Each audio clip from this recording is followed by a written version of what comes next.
Assalamualaikum warahmatullahi wabarakatuh. Alhamdulillah, ini kita ketemu lagi dalam acara yang luar biasa, yaitu acara Cahaya Pagi. Buka mata, buka hati, yuk ngaji yuk. Tete gimana teh kabarnya teh? Alhamdulillah masih serak aja ini. Alhamdulillah, tapi kita juga harus ngedoain nih, semoga pemirsa Cahaya Pagi yang ada di rumah juga sehat terus, bahagia terus. Yang paling penting adalah selalu dalam lindungan Allah Subhanahu wa Ta'ala. Amin. Nah teh, kita ngebahas hari ini seputar tentang hidayah. Ini fenomena ini sebenarnya selalu terjadi sih teh kalau menurut aku. Jadi banyak orang yang kalau ditanya, "Ih lu kapan sih insafnya?" Terus dia jawabnya kayak gini, "Belum dapat hidayah cuy." Jadi tuh kadang-kadang mereka tuh selalu berpikir bahwa hidayah ini hak prerogatifnya Allah gitu. Jadi kalau Allah bilang ya siapa yang saya kasih hidayah itu, kalau yang belum dapat ya belum dapat aja gitu. Misalnya juga kadang-kadang kayak gini, pakai hijab atuh kan wajib pakai hijab, terus suka aja gitu dijawabnya, ya gimana hijabin hatinya aja dulu. Ada aja jawabannya gitu teh. Sebenarnya teh kalau ngomongin tentang hidayah sendiri, hidayah itu sebenarnya dijemput atau kita yang datangi teh? Gimana teh? Masya Allah. Bismillah, alhamdulillah, wassalatu wassalamu ala rasulillah. Wa ba'da tahiyyah. Qala ta'ala fi ayatihil karimah. A'udzu billahi minasy syaithanir rajim. Bismillahirrahmanirrahim. Innaka la tahdi man ahbabta walakinna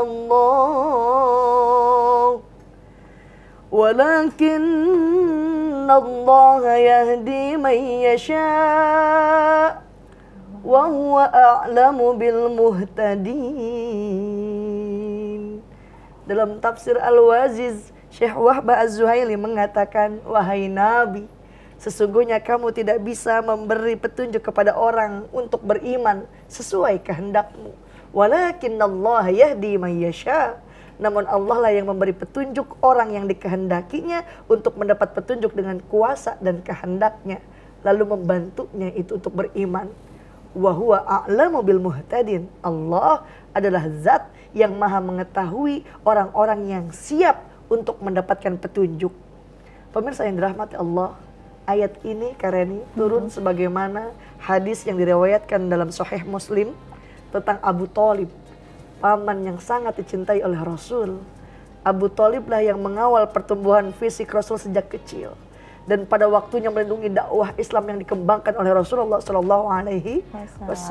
Meski demikian, Abu Thalib di akhir hayatnya enggan mengucapkan 2 kalimat syahadat. Ketika Abu Thalib akan meninggal dunia, tak mau membacakan syahadat. Rasulullah SAW menangis, kecewa. Padahal paman Nabi ini sangat membentengi Nabi dari kejahatan orang-orang Quraisy, tetapi tetap tidak mau masuk Islam. Karena kekecewaan tersebut, Allah turunkan ayat Al-Quran yang tadi kita bacakan. Oleh karena itu, nikmat Allah yang paling besar, anugerah Allah yang paling besar adalah hidayah. Allah mengatakan Al-Hadi wal Mudil. Allah yang ngasih petunjuk, Allah juga yang bisa menyesatkan. Kenapa? Karena semua yang ada di dunia itu berasal dari Allah. Contoh, apa hanya yang cantik doang dari Allah, yang dekok bukan dari Allah? Enggak, semua apa dari Allah yang ciptain burung perkutut yang indah atau merak yang indah, tapi cacing bukan ciptaan Allah? Ya, yang menciptakan Nabi juga Allah, yang menciptakan Abu Jahal sama Abu Lahab juga Allah. Para ulama mengungkapkan tentang adanya iradah kauniyah dan iradah syar'iyah. Apa itu? Allah memberikan petunjuk dengan memberikan akal, kemampuan. Ada wahyu, ada Al-Quran. Udah dikasih petunjuk yang benar ente atau Allah yang kagak mau. Enggak mau ngikutin jalan itu. Padahal Allah udah kasih petunjuk, udah dikirim Nabi, dikasih otak, cerdas, logika. Udah dikasih perasaan, zauk namanya. Dikasih jalan yang lurus, jalan yang benar, itu iradah syar'iyah. Sementara iradah kauniyah adalah iradah yang tertulis bahwa Abu Jahal gak akan beriman. Itu udah tertulis dan itu Allah yang mau. Tidakkah kita melihat perjuangan Nabi Nuh alaihissalam yang berdakwah sekian lama demi mengajak umatnya beriman kepada Allah. Namun hingga usianya hampir 1000 tahun, karena 950 tahun Nabi Nuh hanya sedikit kaumnya yang beriman kepada Allah. Bahkan anak dan istrinya yang disayangi sama Nabi Nuh tidak mengindahkan seruan Nabi Nuh alaihissalam untuk beriman kepada Allah. Dengan menyadari bahwa kita yang bukan siapa-siapa ini kok Allah kasih hidayah untuk mengenal keagungannya, maka sudah selayaknya kita banyak bersyukur atas hal tersebut. Terus menjalankan segala perintah Allah, jauhi semua yang dilarangan Allah, agar nikmat iman itu tak lepas dari badan. Betapa sengsara pemirsa di rumah dan celaka bila Allah telah mencabut hidayah itu dari diri kita. Na'udzubillah. Sebagaimana Allah mencabut hidayah dari orang yang suka berbuat durhaka dan aniaya. Hidayah itu mahal, karena ia akan mengantarkan seseorang pada kasih sayang Allah dan surganya Allah. Allahu yahdi man yasha'u ila siratim mustaqim. Allah memberi petunjuk kepada orang yang dikehendakinya kepada jalan yang lurus. Kita yang udah dikasih hidayah juga masih tetap mesti berharap, memohon. Kita baca Fatihah dalam surat apa tuh bacanya? Iyyaka na'budu wa iyyaka nasta'in. Minta petunjuk, ihdinas siratal mustaqim. Tetap minta perlindungan kepada Allah agar tetapkan dalam hidayah kepada Allah Subhanahu wa ta'ala. Wallahu ta'ala a'lam. Masya Allah. Nah sekarang nih Teh, ini ada juga pemirsa Cahaya Pagi yang ada di rumah yang mau bertanya langsung nih sama kita. Betul. Apakah kita sudah terhubung? Sebentar. Nah, Assalamualaikum. Assalamualaikum. Oke, baik. Ini audionya belum terdengar? Oke. Baik, ini dengan Ibu siapa?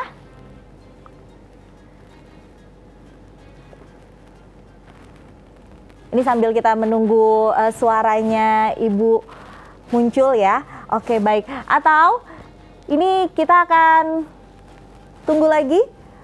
Oke, baik. Aku aja dulu Teh yang nanya Teh. Sambil kita nunggu pemirsa Cahaya Pagi yang ada di rumah juga ntarnya kalau nunggu dia kagak ngomong-ngomong. Betul. Teh gini Teh, pertanyaan Teh. Kan hidayah itu kan misterius ya Teh ya. Karena semuanya itu tergantung sama kehendak Allah Subhanahu wa taala. Lalu, ini sebenarnya mesti kita lakuin tuh apa Teh? Kita nunggu aja atau kita berusaha? Atau seperti apa? Gimana Teh? Iya, apalagi on the way itu hidayah diambilin ya. Jadi hidayah Islam datang kepada seseorang merupakan hal yang misterius. Karena hal itu merupakan ketentuan Allah yang maha memberi petunjuk. Yang tadi kita katakan Al-Hadi wal Mudil. Allah yang kasih petunjuk, Allah yang kasih sesat juga. Hidayah dalam arti petunjuk itu direct langsung dari Allah. Itu haknya Allah, monopolinya, prerogatifnya Allah. Oleh karena itu para Rasul sendiri, para Nabi dan kita sendiri yang wajib adalah berjuang, memperjuangkan agar masyarakat itu mendapatkan hidayah. Dapat apa enggak? Ya urusan Allah. Ada orang yang baik, tampak soleh, enggak banyak maksiat. Tapi kok di akhir hayatnya ia meninggal dalam keadaan su'ul khotimah. Tahu su'ul khotimah? Dalam keadaan tidak baik. Su'ul itu bukannya lagi enak. Oh itu mah se'ul. Ya. Su'ul khotimah, buruk keadaan akhirnya. Tapi sebaliknya, kita juga terkadang menemui orang muslim yang tampaknya tak pernah punya kebaikan. Sehari-hari terkenalnya nih orangnya kayaknya ahli maksiat. Akan tetapi kemudian di akhir hayatnya dia berubah menjadi orang yang sangat taat. Sebelum di akhir hayatnya dia berubah menjadi orang yang taat dan hidupnya selalu dihiasi dengan kebaikan. Bahkan kemudian ia meninggal dalam keadaan husnul khotimah. Inilah misteri hidayah. Nabi SAW bersabda, sungguh ada seorang hamba yang menurut pandangan orang banyak mengamalkan amalan surga, namun berakhir menjadi penghuni neraka. Sebaliknya, ada seorang hamba yang menurut pandangan manusia itu melakukan amalan-amalan neraka, namun berakhir dengan menjadi penghuni surga. Sungguh amalan itu dilihat dari akhirnya. Jadi artinya amal seseorang itu tergantung di akhirnya. Lantas pertanyaannya, masalahnya ini, hidayah itu dikasih sama Allah atau memang harus diusahakan sendiri? Tentu harus dua-duanya. Kehendak Allah dan keinginan sendiri. Artinya seseorang harus punya usaha untuk berubah menjadi baik.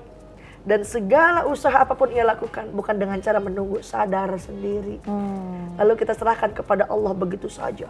Karena semua itu tergantung pada kehendak Allah Subhanahu Bahkan ada syair mengatakan, dulu hidupku, oh miskin papa, bagai orang yang termiskin di dunia. Dulu miskin, hidupnya susah, makan cuma sepiring nasi doang. Namun hidupku kini bahagia karena usaha, daya upaya. Jadi ada usaha di situ.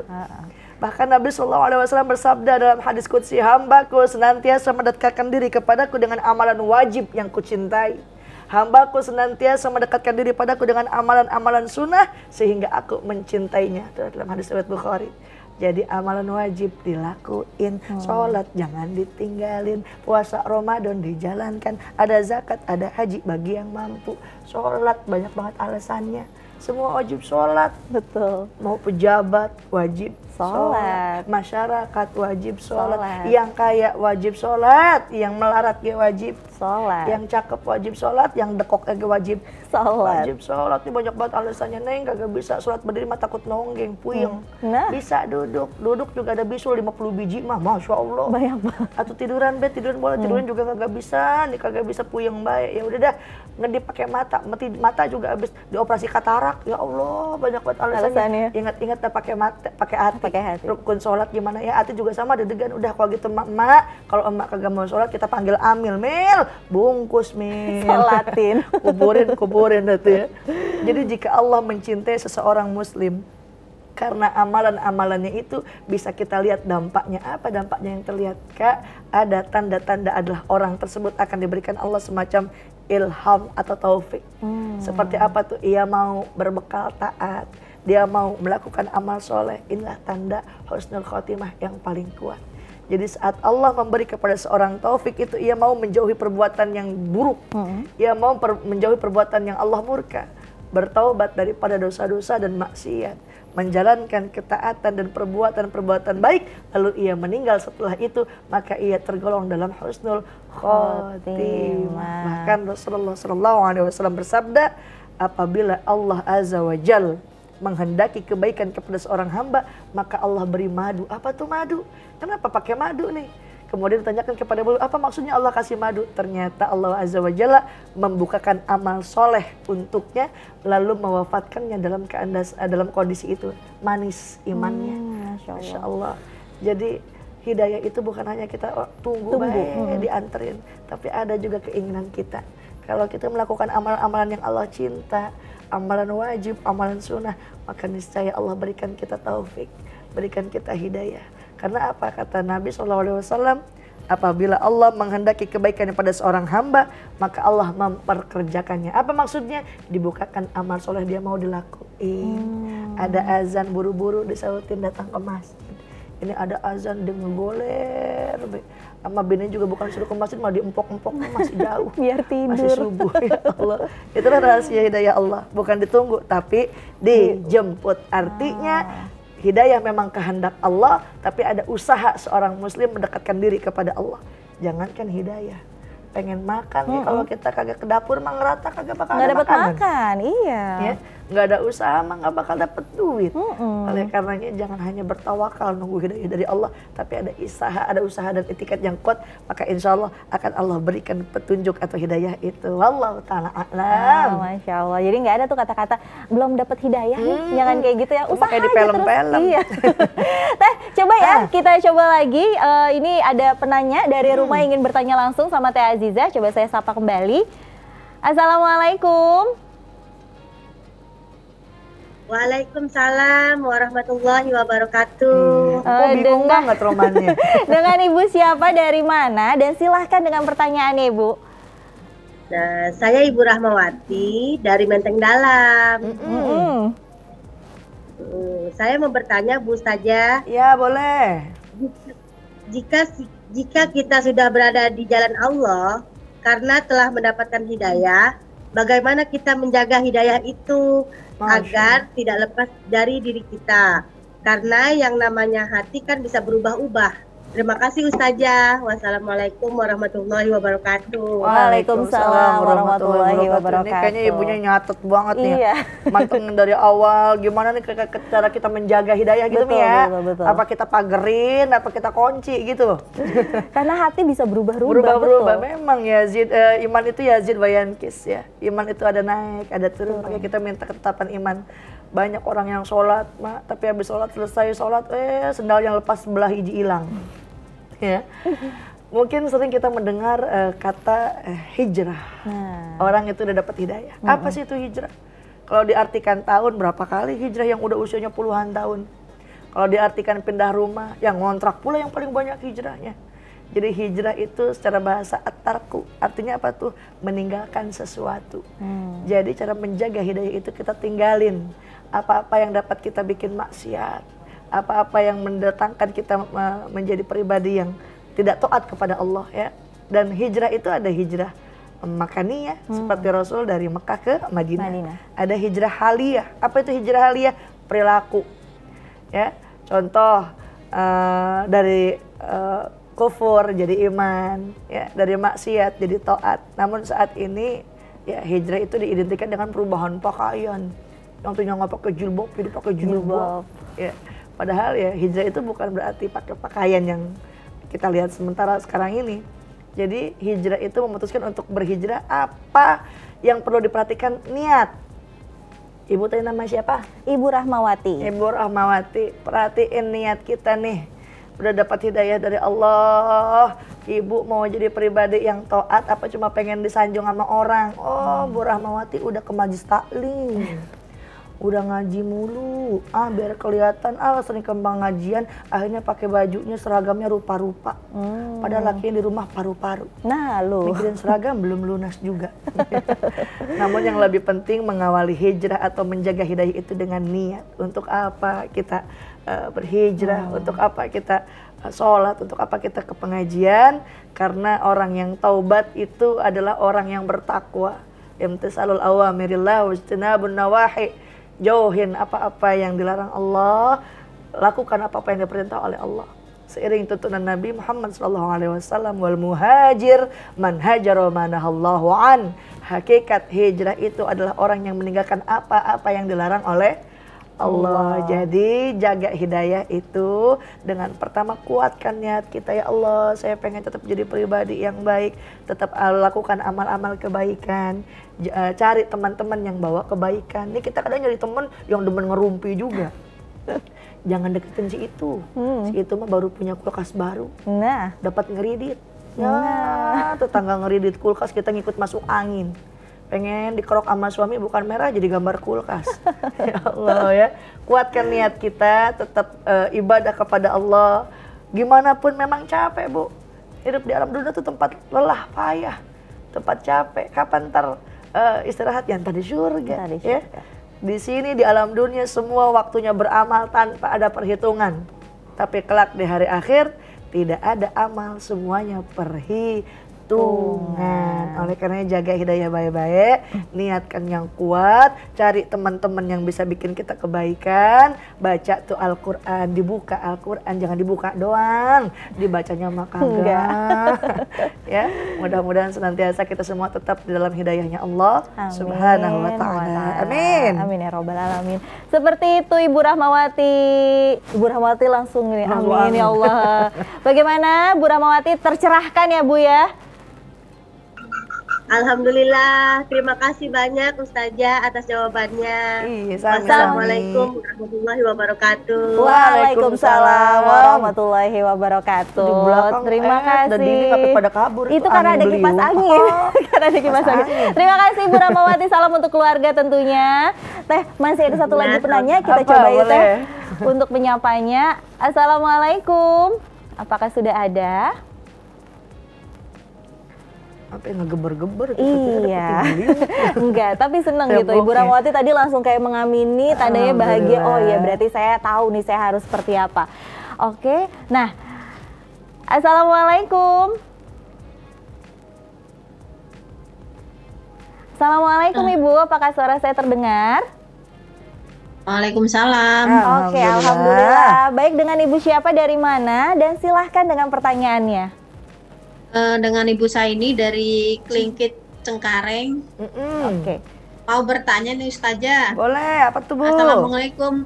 Assalamualaikum Ustazah. Waalaikumsalam warahmatullahi wabarakatuh. Kira-kira ada nggak sih tanda-tanda yang menunjukkan bahwa kita tuh sebenarnya dikasih dan dibimbing hidayah sama Allah Subhanahu wa Ta'ala? Masya Allah. Begitu saja pertanyaan saya. Iya, pertanyaannya bagus banget. Ada nggak sih tanda-tanda gitu? Ciri-ciri dapat hidayah? Di dalam Al-Quran dikatakan, Bu, A'udzubillahi minasyaitonirrajim. Innamal mu'minuna alladzina idza dzukirallahu wajilat qulubuhum wa idza tuliyat 'alaihim ayatuhu zadatuhum imana wa 'ala rabbihim yatawakkalun. Sungguh kata Allah, orang-orang yang beriman adalah mereka yang apabila disebut nama Allah gemetar hatinya, bergetar jiwanya. Dan apabila dibacakan ayat-ayat Allah kepada mereka bertambah kuat imannya dan hanya kepada Tuhan mereka bertawakal. Apa maksudnya? Ada ayat yang tersurat, ada ayat yang tersirat. Ayat yang tersurat ya dimulai kita dengar baca Al-Quran ya. Makanya kita kalau baca Quran dijawab Allah, yang sholawat dijawab sallallahu alaihi. Kalau ada sinden dari Kerawang nembang dijawab tobat. Masa sinden nembang jawab Allah? Nggak mungkin ya. Dimulai dengan baca Al-Quran. Ada juga ayat yang tersirat. Kayak gimana tuh ayat yang tersirat? Melihat fenomena alam. Pagi-pagi lihat matahari di pagi hari di ufuk timur, siang dikit waktu matahari ke tengah timbul panas, jemuran pada kering.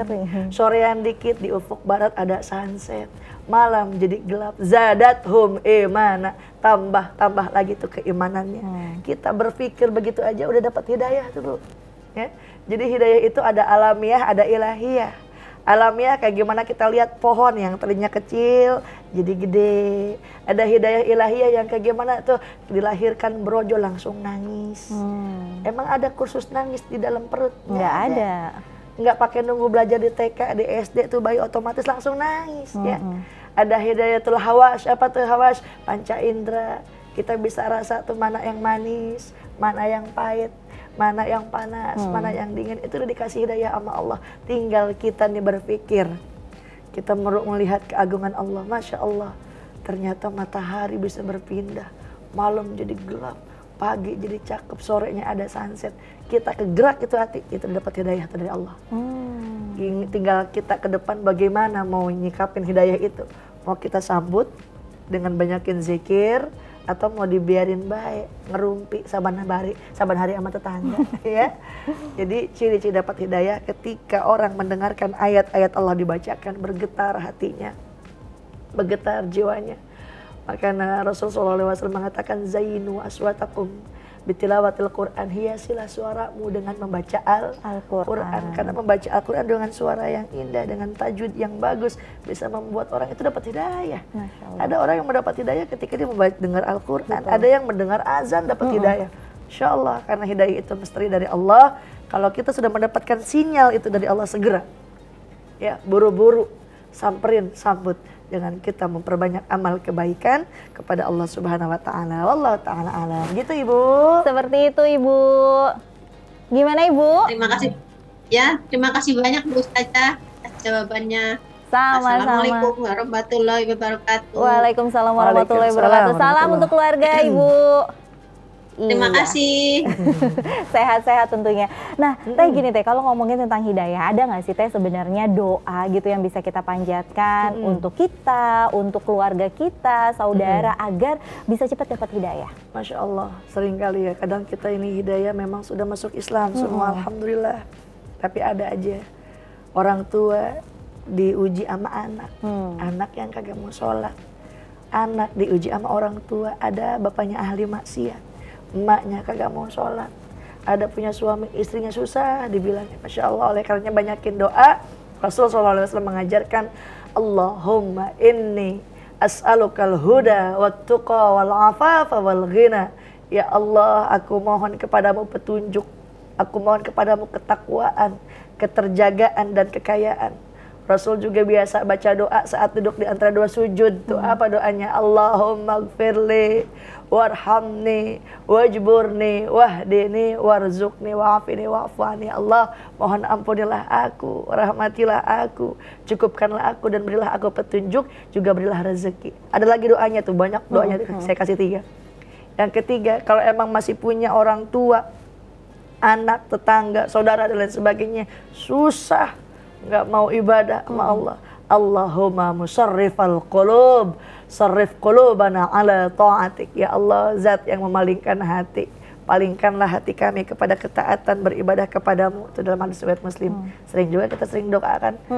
Allah sabit qalbi ala dinik. Ya Allah, tetapkan hatiku untuk beribadah dan tetap di agamamu. Itu ada doa-doanya. Nggak bisa neng bahasa Arab, udah bahasa Indonesia baik dah. Bahasa Indonesia juga kagak hafal, bahasa Sunda, bahasa Jawa, bahasa mana-mana aja dah. Yang penting mah kita doa, ya, minta tetapkan keimanan oleh Allah, juga minta petunjuk dari Allah Subhanahu wa Ta'ala. Allah Ta'ala alam.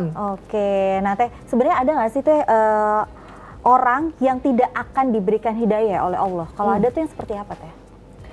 Allahumma ba'idna, mudah-mudahan Allah jauhkan kita semua, amin. Amin. Dalam Al-Quran dikatakan yudillu bihi katsiran wa yahdi bihi katsiran wa ma yudillu bihi illal fasiqin. Allah kasih hidayah banyak, Allah juga kasih kesesatan banyak orang kepada orang yang banyak.